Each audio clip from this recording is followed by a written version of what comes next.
Welcome back to another episode of Artistic Math. This is a new venture.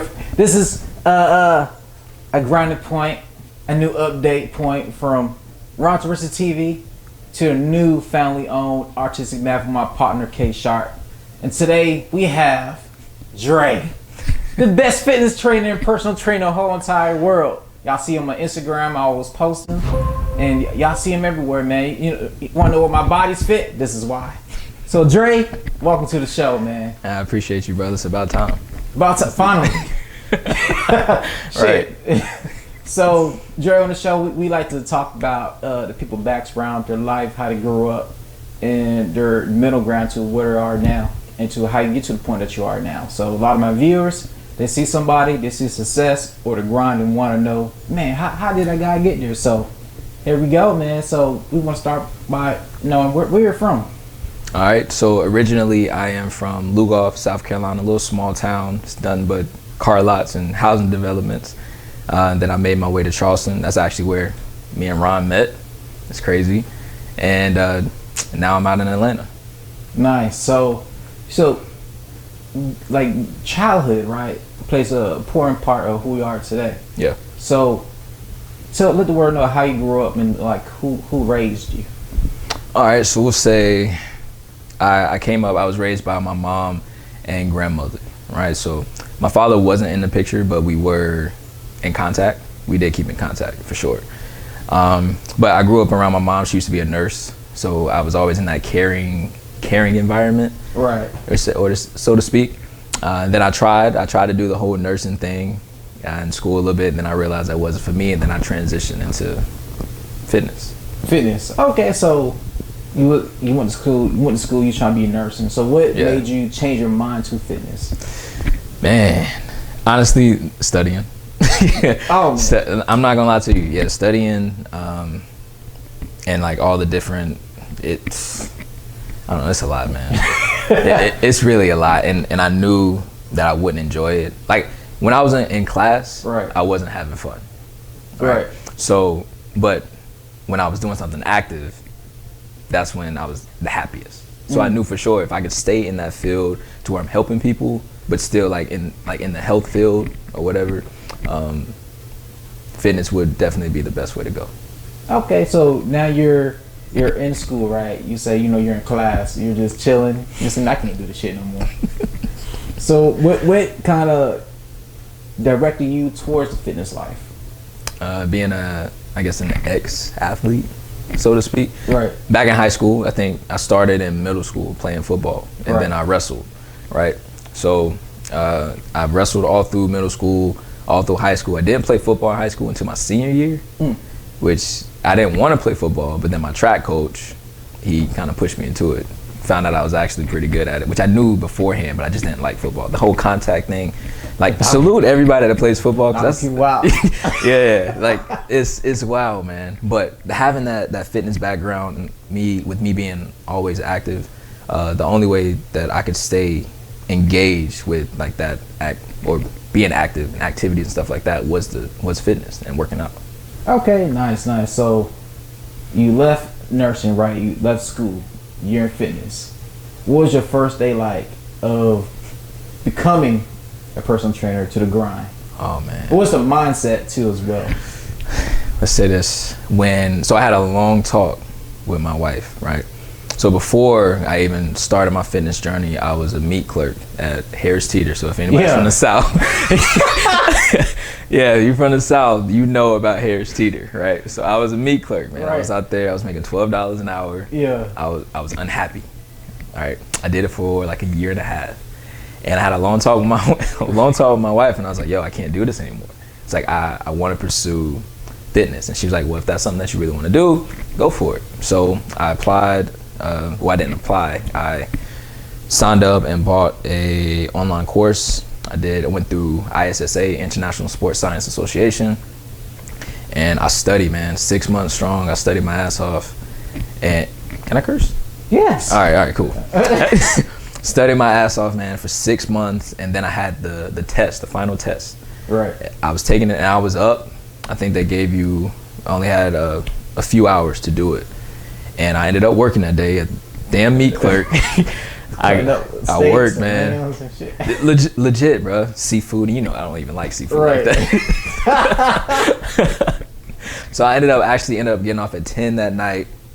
I rushed home so I can start my exam, and then I had until midnight to finish it. So I was like busting my ass, and I legit finished it at I think it was 11:40 or something like that.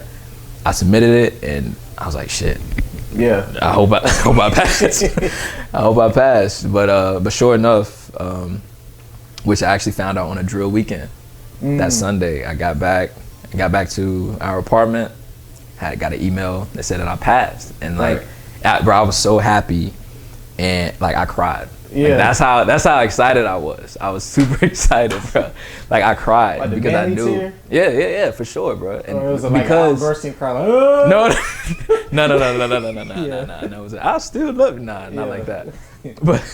But I was so relieved, right? Because I knew that I was working at Harris Teeter, and I was also driving for Uber, or I was doing Uber Eats. So even when I was waiting for orders or whatever, I was reading in the car. So I knew those 6 months, I was putting in so much time, so much work, and just to know that it paid off, it's an amazing feeling for sure.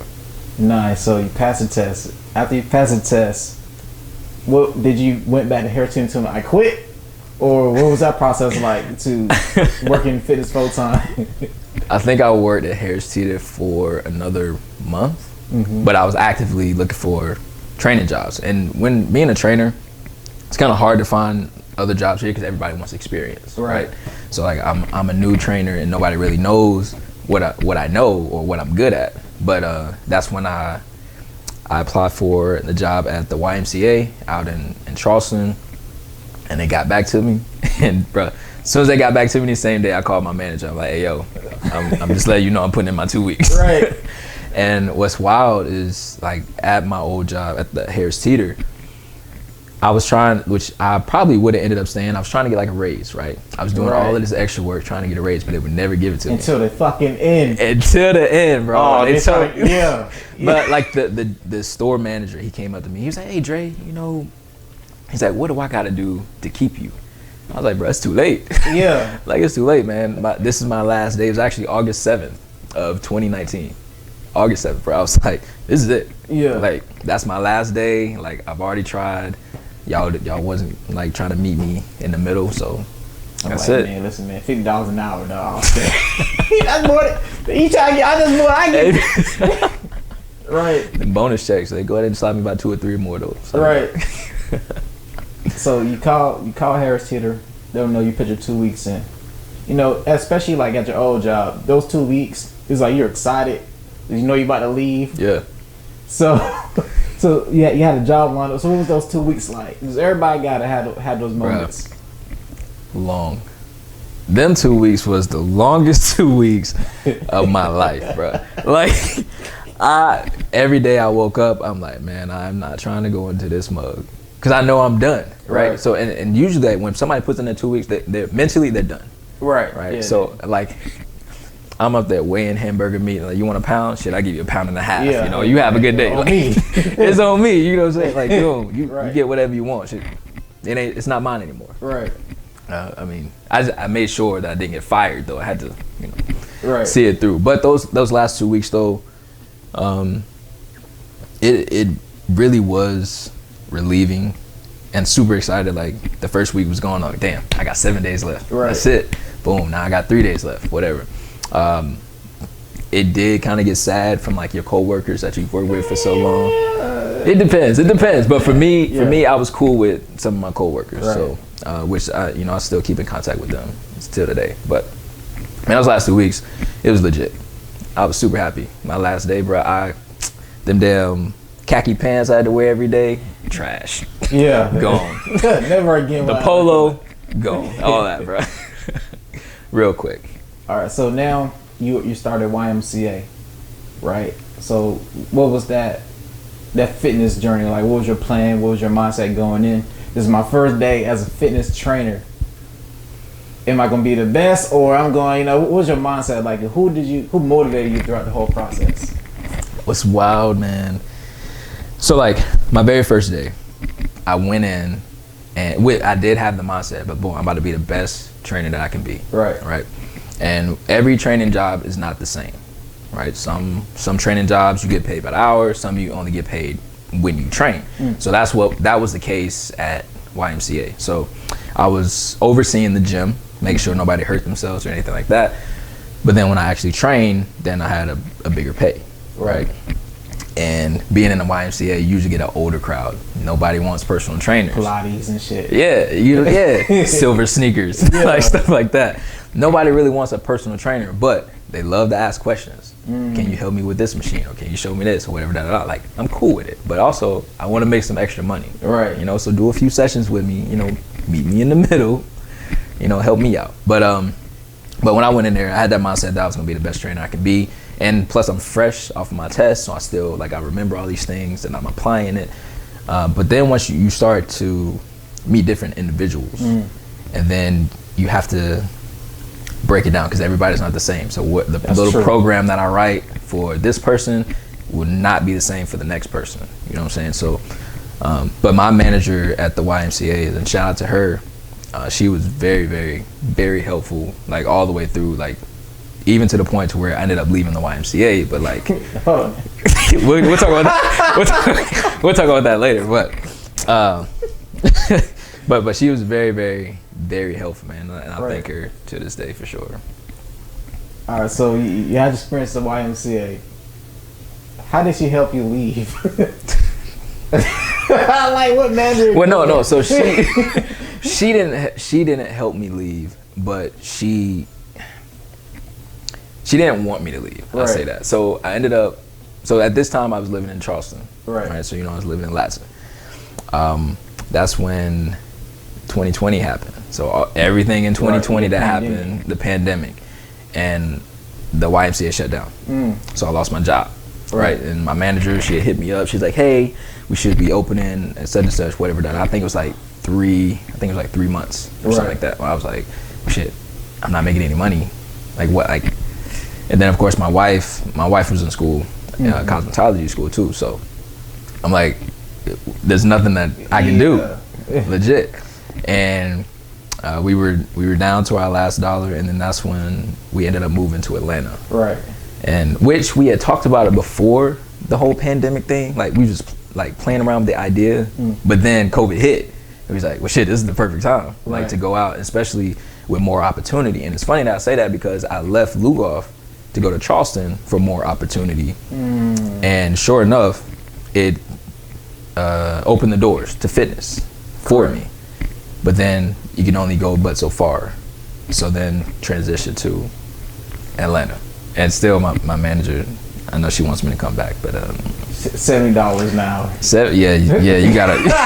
You gotta give me something. So now you're in Atlanta, Georgia, right? So different mindset, bigger city. There's a different hustler mentality, like Lil Wayne say. Hustle with music. And I ain't going. You know what I'm saying? So you got to Atlanta, your first day there. Did you come here with a job or you came without a job? I came with a job.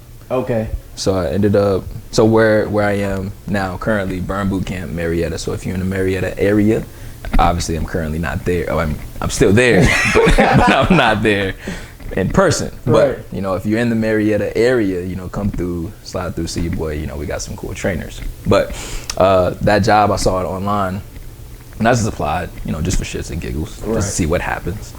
And then the head trainer there, she had hit me up. She actually hit me up like 2 days later, and did the little interview process on the phone, stuff like that. She was like, "Hey, when can you come out here?" And I was like, "Well, shit, as soon as possible." Like as soon as possible. Just let me know when you need me.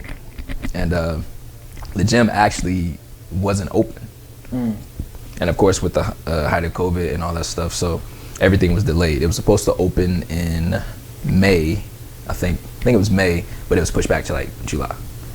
So that gave us some time. I moved out there. We ended up moving in with my wife's cousin, and throughout that, until the gym opened, I was just doing like little things, little pop-ups here and there, just meeting people in the area, getting to like show my face and stuff like that, and trying to get everybody excited for when the gym actually opened. And we ended up, it was supposed to open in July, but then was pushed again to August 3rd. So that was our opening day, and I'm very, very thankful that I did have a job before moving out there, because that would have been rough. Yeah. Legit.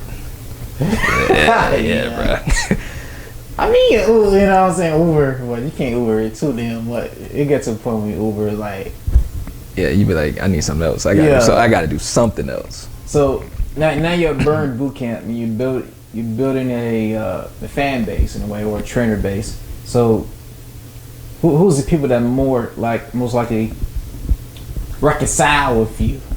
You know what I'm saying? Like, so your personnel group that comes to your classes, who are those type of people?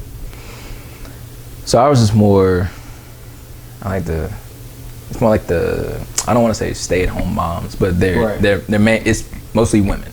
Right. So it's like all women, and then we have a few males that come in, but most of them are stay-at-home moms. Some are single women, whatever.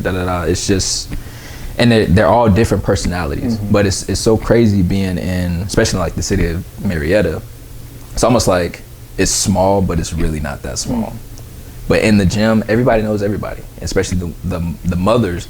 All their kids, they go to school together. Right. So like, I could be talking to somebody, and then they see somebody else that comes in for the first time, and they're like, "Oh my God, I know such and such," or whatever, blah blah. And I'm like, "How do y'all know each other?" "Oh, well, my daughter knows da da da da." I'm like, "Okay, cool." But that's good, because if I give a good experience to one person, they can pass it on to the next, and that's how I've been making like my little connections here and there. So word of mouth is important. Yes, sir. All right, so if that's important, so what's some tips of, like, say a up and coming personal trainer, right? That wants to be in your position. So what's some advice you can give them to building a plan for somebody? Nutrition, I'm not sure. You're not a nutritionist. I'm not, no. So, but you know, you can recommend something. So what's some your plans that you can help out with a up and coming personal trainer? So a little advice. So first things first, don't get too caught up in social media. And I know everybody says that, but it is, because even when I first started, it was hard, because you see like all the successful trainers on the media making hella money. CT Fletcher. Yeah, you know. The Rock. Yeah, bro, making hella money, and it's like you like, dang, I want to be there. Like that's where but you have to, one, you got to stay true to yourself and to like what you actually know. Like me, I know enough, but I also know that I'm not certified, or like I'm not the best at rehabilitation. You know what I'm saying? Not saying that I couldn't be, but I know like as of now, I'm not. So I wouldn't put somebody in a position or recommend something to them that I'm not an expert in. Me, I just know like the basics. I know bodybuilding, and I know a little weight loss, stuff like that. But it's a journey, so I'm learning as I'm going along, and you really pay attention to your clients, because once you have a successful client, those little tricks and trades, you can apply that to the next. Again, the plan is not going to be the same to the next person, but just the way that you go about things, and the way that you pay attention to how the body changes, and how they respond to you, how you respond to them, those connections, conversations, stuff like that. Really, really, really pay attention to all that stuff.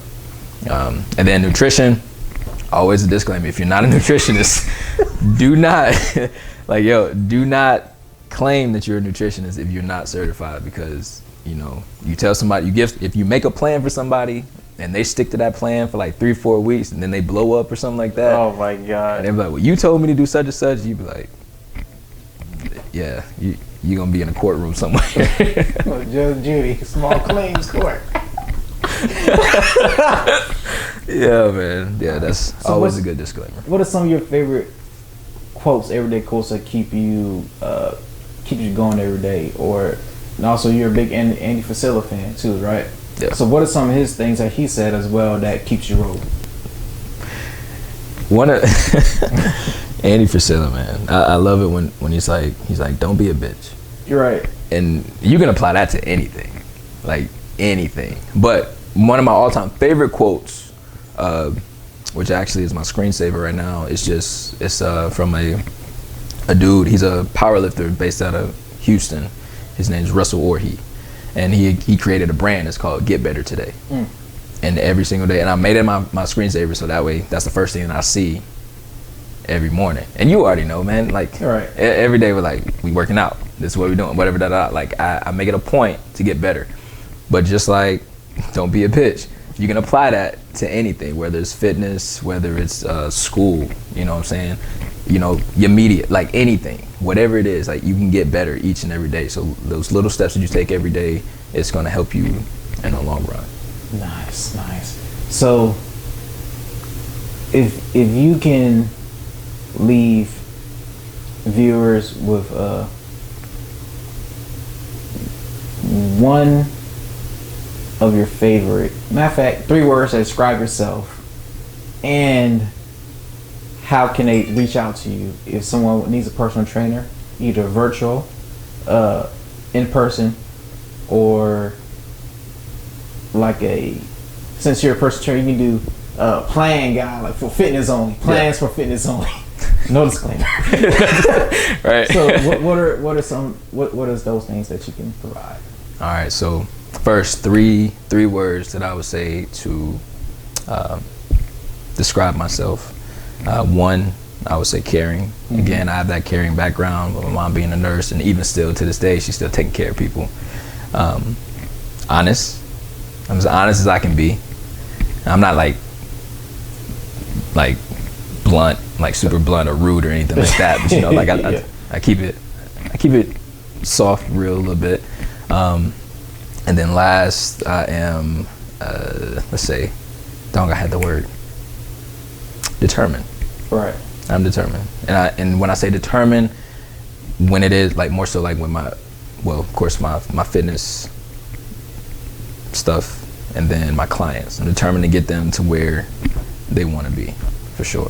Nice. But to reach out to me, you can reach out to me on Instagram. Well, I actually have Instagram, Twitter. I have almost like every social media, honestly, but it's all under the same. It's S_Hani, S_HOO.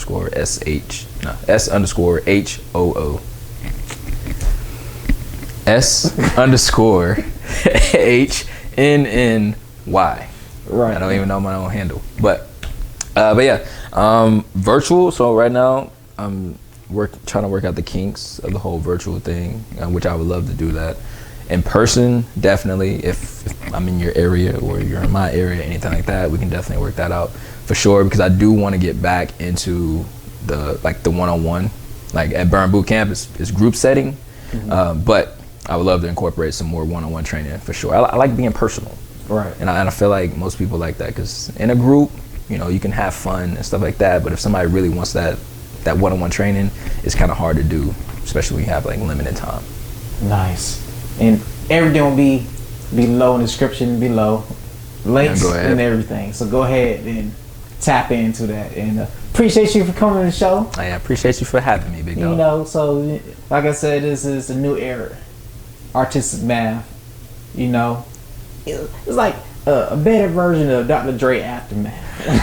Oh my god! But the media platform way. So Dr. Dre, I appreciate you for paving the way for us young brothers, me and K Sharp, and thank you so much, man. Appreciate you. Yeah, I appreciate you too, brother.